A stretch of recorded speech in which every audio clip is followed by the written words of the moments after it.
द्वारपाल से कहा, कह दो जाकर के कि तुम्हारे मित्र द्रोण तुमसे मिलने आए हैं द्रुपद से। मूढ़, तुम हम जैसे राजाओं के मित्र बनने योग्य हो? भिक्षुक कहीं का मेरे से मित्रता करना की बात करता है। द्रोणाचार्य जी अंदर से तो जल गए, बाहर से मुस्कुराए कि अगर तेरा राज मद चूर चूर न कर दूं तो मेरा भी नाम द्रोणाचार्य नहीं, हस्तिनापुर की तरफ है। कृपाचार्य जी ने द्रोणाचार्य जी को अपने यहां रख लिया।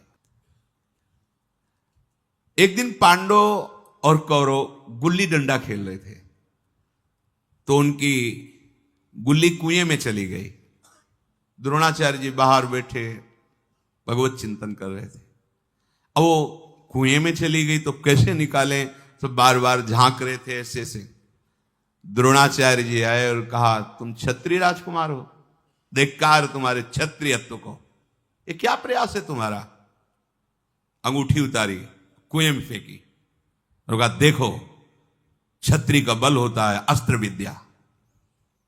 एक सीख ली और मंत्र संधान किया, मारा, गुल्ली अंगूठी सब सीधे ऊपर आ गई। सब राजकुमार चरणों में, ऐसी धनुर्विद्या का तो हमें ज्ञान नहीं है, जाओ प्रार्थना करो भीष्म से और मुझे गुरु पद पर अभिषिक्त करो, मैं वो धनुर्विद्या सिखाऊंगा जो आज तक तुम्हें ज्ञान नहीं। भीष्म जी से जाके कहा कि तो उनका द्रोणाचार्य के सिवा और कौन हुई ना, क्योंकि कृपी का विवाह हुआ ही था भीष्म जी की अनुमति। उनका इतने बड़े धनुर्धर तो द्रोणाचार्य जी है। आए तो देखा द्रोणाचार्य जी वहां विराजमान हैं। द्रोण को देखकर प्रणाम किया भीष्म जी ने और कहा, एक कुमार आपका गुरु रूप से वर्ण करने के लिए बहुत उत्साहित है। तो उन्होंने कहा कि देखो, आपको पता होना चाहिए मेरी भिक्षा की भी व्यवस्था नहीं। देखो पहले क्या था, तपस्या धन होता था, जितेंद्रियता धन होता था, मेरे यहां भिक्षा की भी व्यवस्था नहीं। मैं कृपाचार्य जी के यहां इसीलिए रह रहा था कि मैं किसी भी तरह आपको अपनी बात बता सकूं। क्या आप जैसे धर्मात्मा राजाओं के होने पर भी हम जैसे ऋषियों को भूखों मरना पड़ेगा? भीष्म जी ने कहा, यह राज्य आपका, आज से हस्तिनापुर पर कोई भी शासन करे पर वो आपकी अनुमति से होगा। ये मैं आपको स्वीकार, आचार्य पद पर आपको स्वीकार करता हूं। द्रोण ने जो जो बात कही थी वो सब स्वीकार कर ली गई। मैं कभी अपनी प्रतिज्ञा से च्युत नहीं होता, द्रोणाचार्य जी ने कहा। समस्त धनुर्विद्या का ज्ञान में जो अधिकारी राजकुमार है उसको दूंगा। मैं विनीत हृदय से वर्षों तक गुरु सेवा करके अद्भुत गुणों को प्राप्त हुआ हूं। धन प्राप्त होना और भागवतिक सद्गुण प्राप्त होना, इन दोनों में बहुत अंतर है। सब जगह से पूर्ण है, खाने की व्यवस्था, तपस्या के धनी है। किसी की बढ़ोतरी धन देखकर नहीं माना जाता कि उसके पास बहुत धन है, बहुत जन है तो बड़ा पुण्यवान है, बड़ा तपस्वी है, वो बड़ा महात्मा है। ये भागवतिक सद्गुण होते हैं, ये आंतरिक होते हैं। बाह्य ये सब प्राकृतिक देखकर किसी को बड़ा छोटा नहीं माना जा सकता। पूर्व पुण्य के प्रताप से ऐश्वर्य आ सकता है, समुदाय जुड़ सकता है, लेकिन जितेंद्रियता, भगवत चिंतन, कष्टों को सहकर भगवत मार्ग में चलना, ये तो कोई चला हुआ ही उसे पहचान सकता है। बाहरी लोग तो बाहरी बातें देख करके मानते हैं। भीष्म जी से कहा कि एक कांटा हमारे हृदय में चुभ रहा है। द्रुपद ने मेरा भरी सभा में उपहास और अपमान किया है। अगर मैं कभी द्रुपद के पद कोई आज्ञा करूं तो आप राजकुमारों को कभी भी निषेध मत करना, क्योंकि मैं अपने शिष्यों को इस योग्य तैयार करूंगा कि द्रुपद ने जो कहा है कि राजाओं का मित्र सिर्फ राजा हो सकता है, इसका उत्तर मैं एक बार दूंगा, क्योंकि बात मेरे हृदय में है। भीष्म जी ने कहा, आपका विरोध करने की सामर्थ्य किसमें है?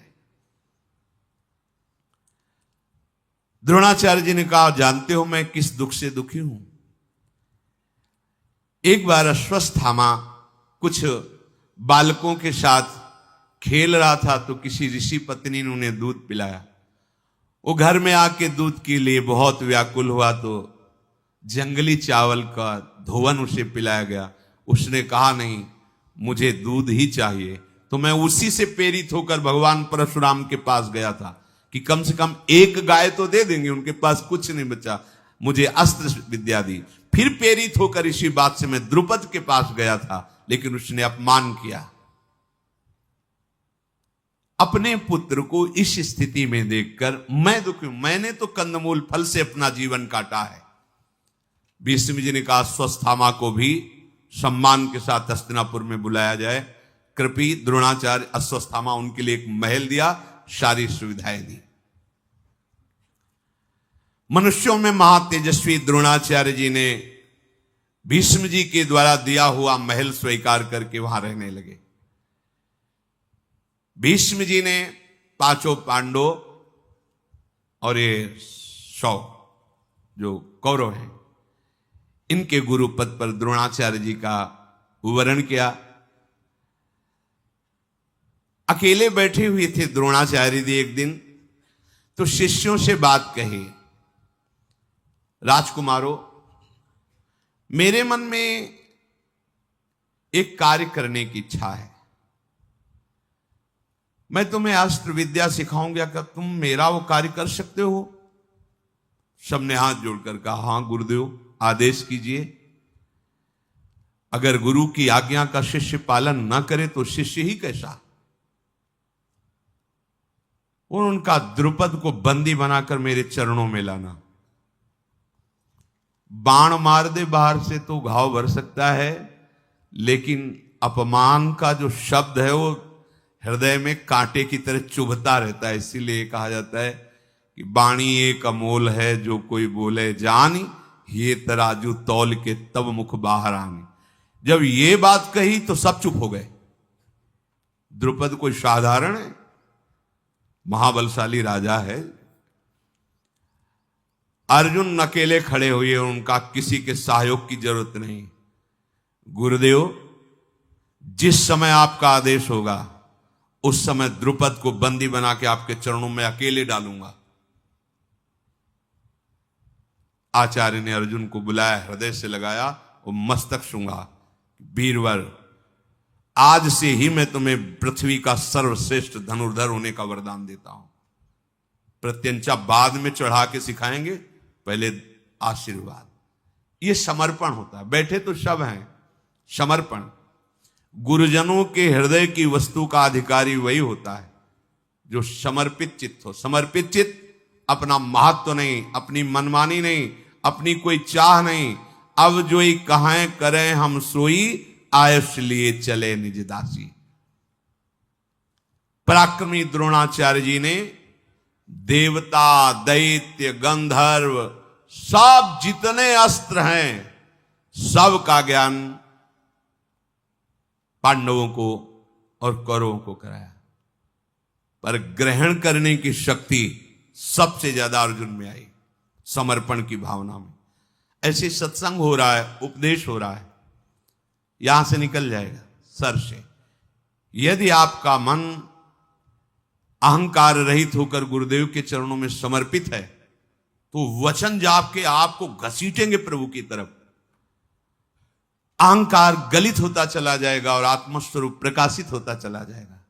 आरत अधिकारी जब पावई, गूढ़ तत्व न साधु दुरामे। एक ही शब्द निकलेगा और सैकड़ों के भाव में वो अलग अलग प्रभाव डालेगा। जो जिस योग्य है वैसा ही प्रभाव उसमें पड़ेगा। शब्द वही है। जैसे स्वाति की बूंद केले पे गिरती है तो कपूर हो जाती है, शीप पे गिरती है तो मोती हो जाती है, आग में गिरती है तो धुआं बन जाती है तो वही। एक जगह परम शीतल कपूर, एक जगह मोती, धूल में गिरी तो मिट्टी बन जाती है। ऐसे ही गुरुजनों के वचन तो निकले,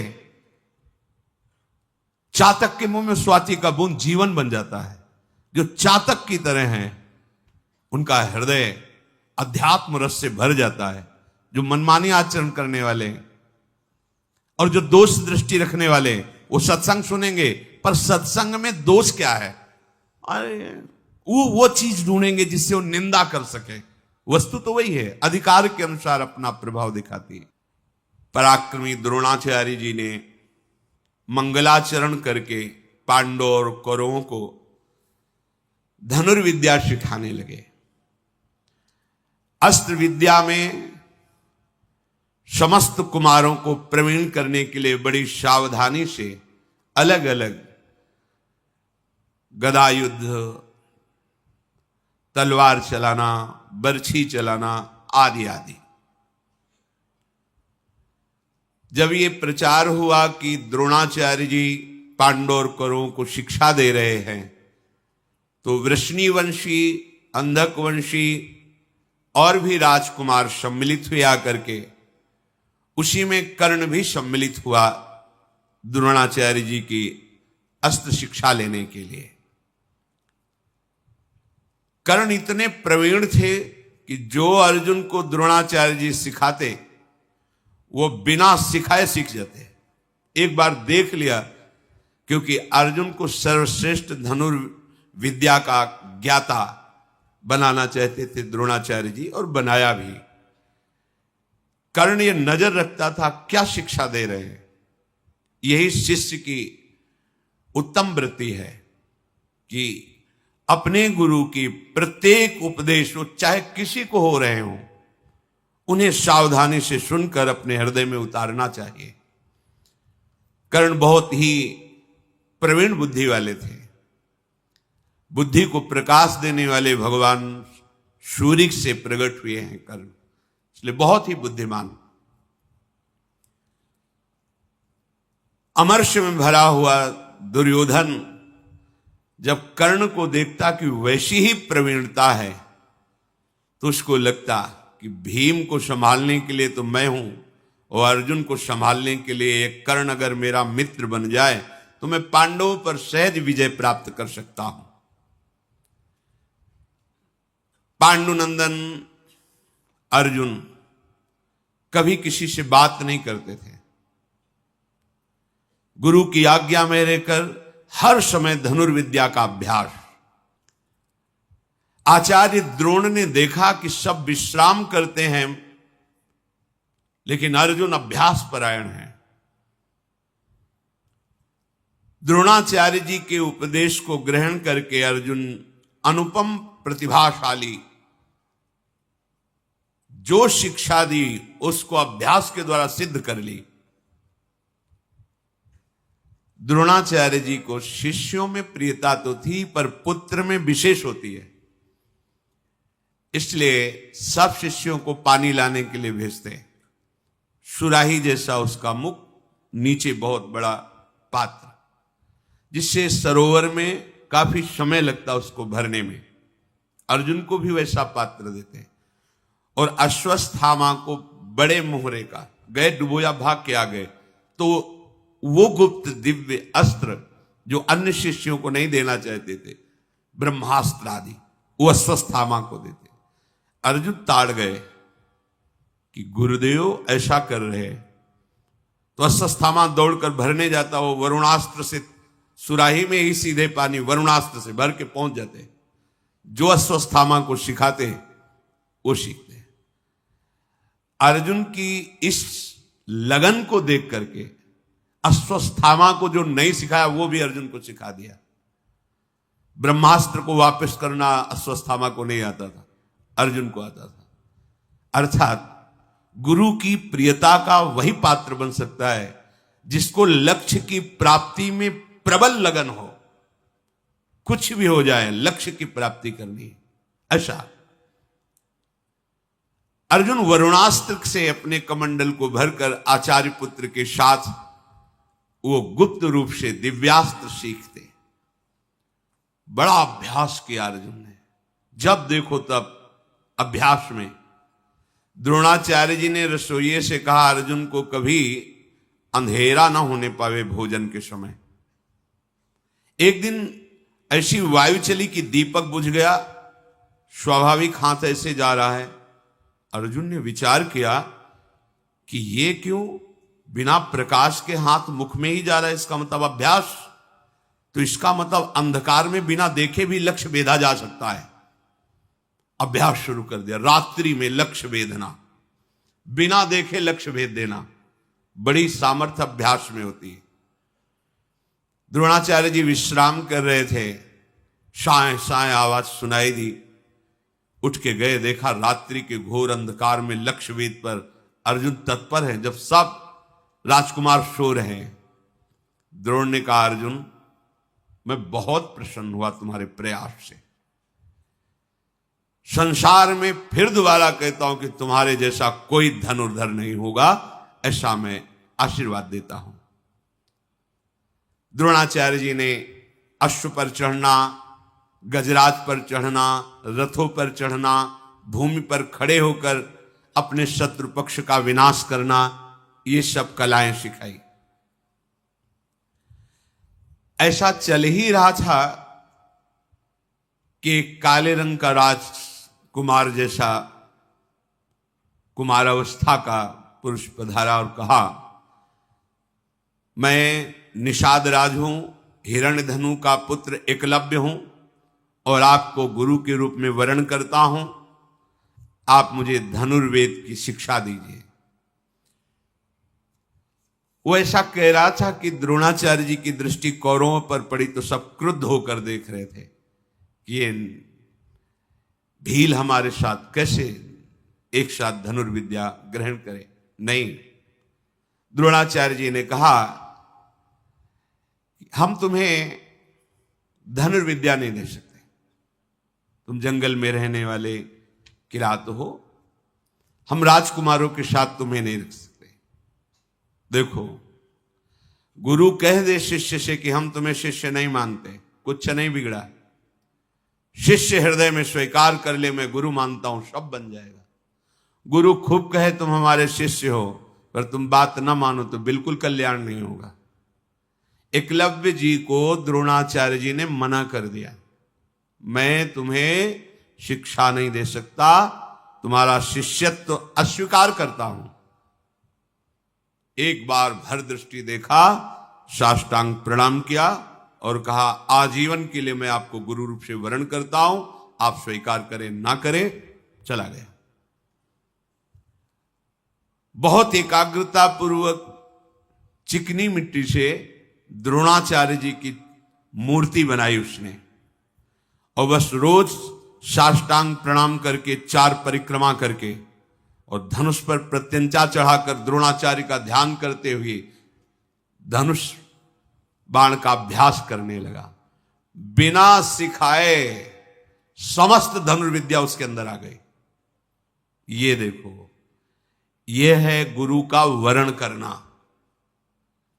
गुरुदेव के प्रति पूर्ण भगवत बुद्धि गुरु बिल्कुल स्वीकार नहीं किए, निकाल दिया, लेकिन उनकी ऐसी बुद्धि कि सारे धनुर्वेद द्रोणाचार्य के हृदय के वहां पहुंच गए।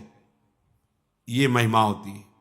यदि गुरु निष्ठ हो तो गुरु से आशीर्वाद मांगने की जरूरत नहीं, उनके हृदय की वस्तु आपके हृदय में प्रकाशित हो जाएगी।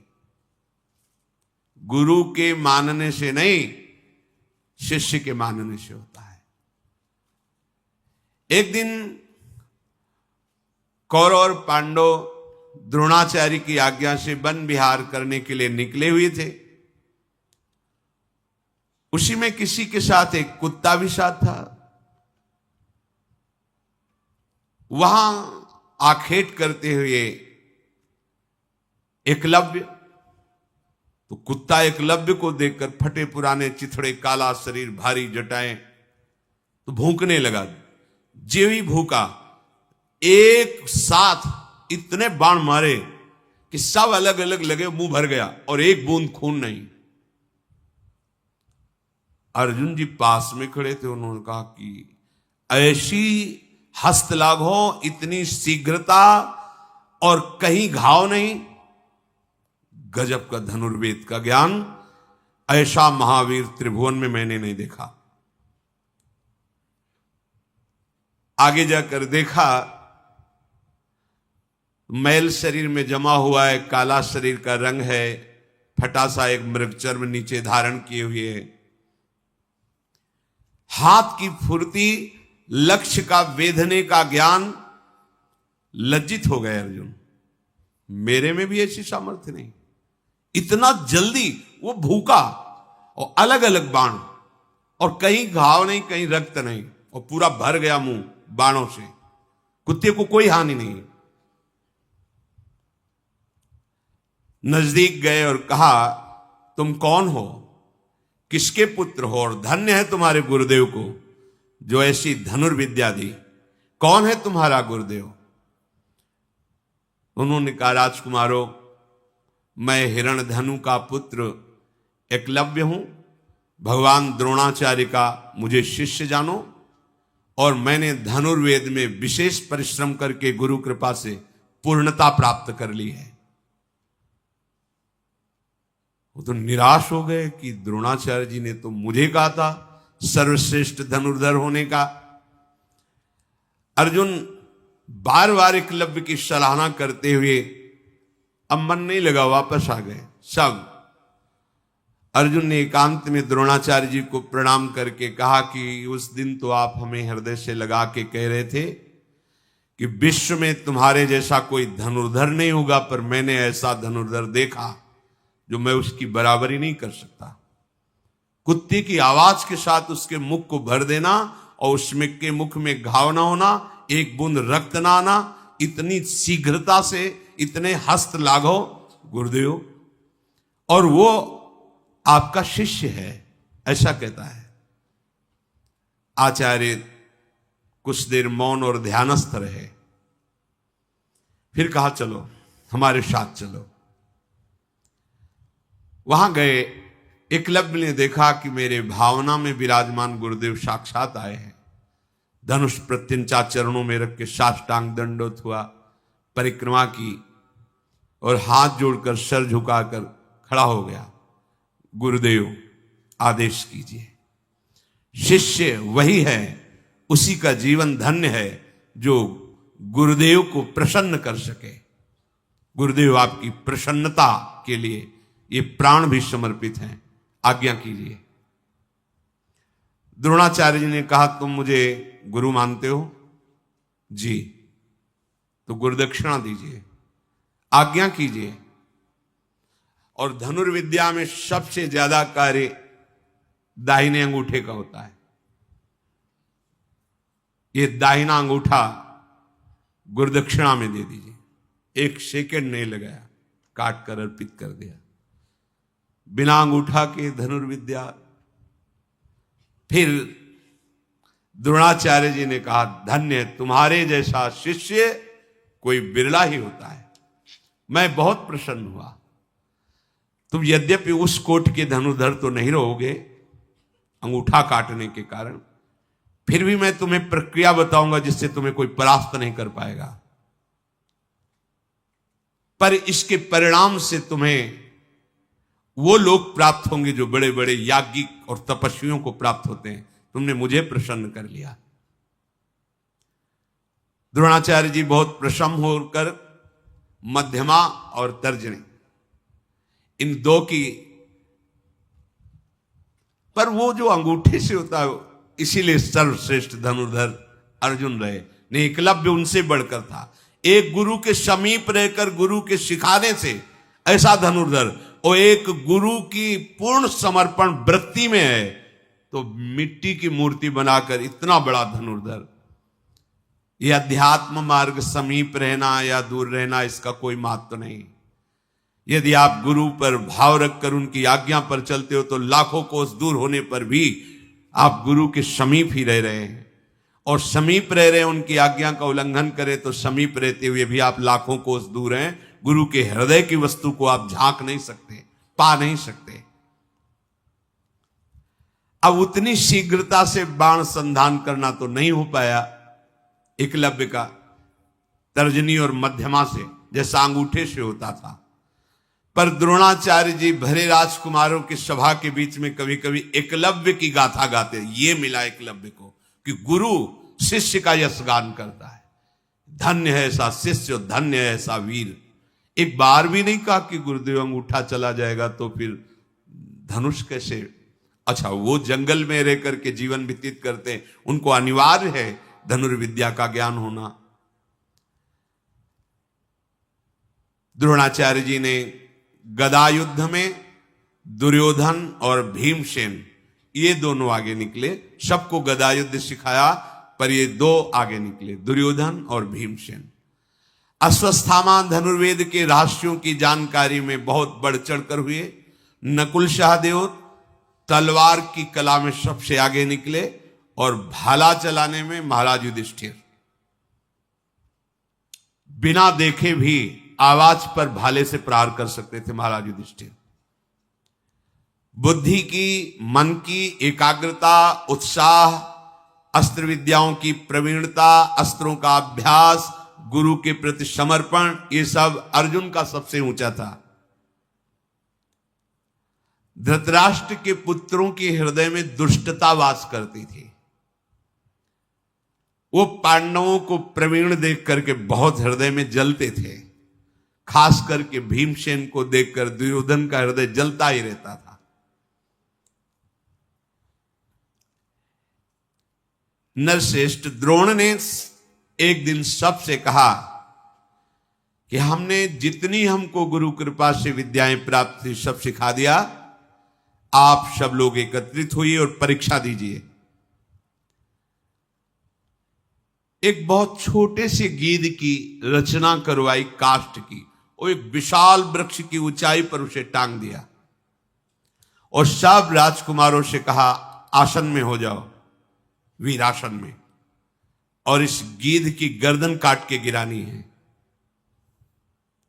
फिर ध्यान दीजिए, गीध की गर्दन काटनी है। धनुष लेकर सब वीरासन पर बैठ गए। सबसे पहले युधिष्ठिर जी, युधिष्ठिर तुम्हें क्या दिखाई दे रहा है? उनका महाराज आपके चरण, वृक्ष, गीध। बोले धनुष रख दो, चलो बाहर हो। सांप से ऐसे पूछा, प्रायः सब ऐसे, वृक्ष दिखाई दे रहा है, कोई कुछ। कर्ण से पूछा, उनका गीध दिखाई दे रहा है, उसके पंजे दिखाई दे रहे हैं, पंख दिखाई दे रहा है, उसकी गर्दन दिखाई दे रही।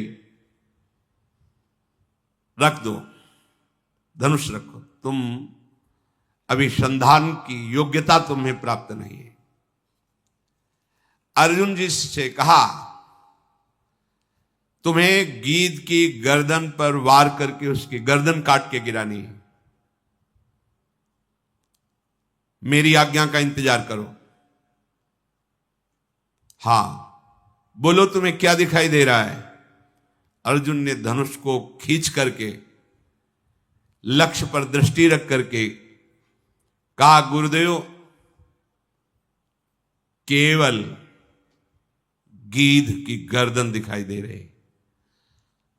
नहीं, किस रंग का है, उसके पंखे कैसे हैं, किस डाल पर है? गुरुदेव नहीं, केवल गीध की गर्दन दिखाई दे रही। प्रहार करो। काट के गिरा दिया। रोमांच हो गया द्रोणाचार्य जी के, और सब राजकुमारों से कहा केवल लक्ष्य दिखाई देना चाहिए, बस लक्ष्य वेधने पर ही। हृदय द्रोणाचार्य जी का भर आया, और अर्जुन को हृदय से लगा करके सदैव सुखी रहो। आशीर्वाद मांगना थोड़ी पड़ता है। जब उपासक सच्चाई से भजन करता है तो गुरु कृपा कवच की तरह उसकी रक्षा करती है और आगे बढ़ाती है। क्यों? क्योंकि गुरु कृपा और हरि कृपा दो नहीं। वो हरि कह रहे तुम केवल भजन करो, वियोगक्षेमम वहां में हम, जो प्राप्त कराना है मैं प्राप्त कराऊंगा, और जो है उसकी रक्षा करूंगा। योगक्षेमम वहां में हम। समस्त राजकुमारों के साथ श्री द्रोणाचार्य जी गंगा जी के स्नान करने के लिए, आओ गंगा स्नान करते हैं। और वहां एक मगरमच्छ को प्रकट किया। द्रोणाचार्य जी की पिंडली पकड़ ली। द्रोणाचार्य जी चिल्लाने लगे, छुड़ाओ छुड़ाओ, देखो मुझे, ये ग्राह पकड़ लिया है मगरमच्छ। यद्यपि ये उनकी माया से बड़ी विद्याओं के ज्ञाता थे। भगवान परशुराम जी के शिष्य, भरद्वाज जी के पुत्र, आग्नेय के शिष्य, बड़ी महिमा से युक्त, ये अपने शिष्यों की परीक्षा के लिए। अब जितने कौरव थे वो तो सब भागे किनारा छोड़ करके। युधिष्ठिर आदि विचार में पड़ गए। अर्जुन ने प्रत्यंचा चढ़ाई, सैकड़ों बाणों से बीन दिया जल में उस ग्राह को। द्रोणाचार्य जी बाहर निकले, फिर वो कौरव वापस आए। कहा ये क्या है, गुरु का प्राण संकट और तुम भय से भाग रहे हो, ये क्या तुम्हारी वीरता है? युधिष्ठिर राज से कहा, गुरु प्राण संकट में तुम विचार कर रहे हो? उस समय अपने प्राणों की बाजी लगाकर तत्परता पूर्वक रक्षा करनी चाहिए, जैसे अर्जुन ने की। तुम अस्त्र विद्या के ज्ञाता हो और तुम भाग रहे हो।